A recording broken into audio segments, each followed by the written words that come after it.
శత్రువర్ణ దాడిలో చితిలమైన నేను ఈ దేశ మూలవాసిని మర్చిపోయి మాదిగగా ఊరి అవతల బతుకుతున్నాను. నేను మాదిగను కాను, మహా ఆదిగను. జంబు దీపాన్ని ఏలిన జాంబ చక్రవర్తిని, ప్రతిభావంతుణ్ణి.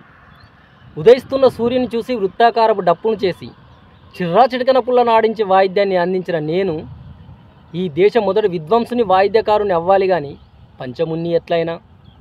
సచ్చినవు చర్మమొలిసి సున్నంతో శుభ్రం చేసి లందసొరలో నానబెట్టి తంగడి చెక్కతో తిత్తిగట్టి మానవ మనగడకే పనిముట్లకే పనికొచ్చేలా తోలును చేసిన నేను ఈ దేశ మొదటి శాస్త్రవేత్తను అవ్వాలి కానీ చండాలుని ఎట్లయినా.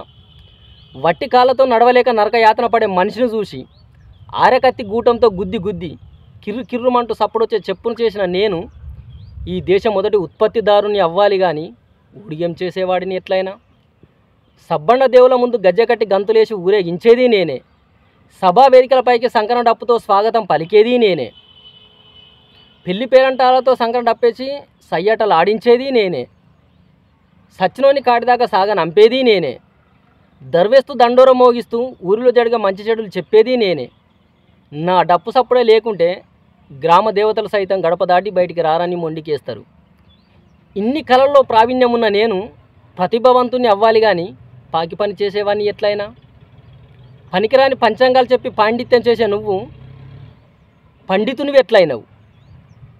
నువ్వు చెప్పేది ఇన్నన్ని రోజులు నువ్వు అగ్రమే, నేను అంటరానొన్నే. కానీ నా చరిత్ర నేను తెలుసుకున్న రోజు నన్ను మించిన అగ్రము అధికము లేదీ దేశంలా. జై భీమ్. రచన మీ వేల్పుల సత్యం, న్యాయవాది. మరిన్ని అప్డేట్స్ కోసం మా ఛానల్ని సబ్స్క్రైబ్ చేయండి.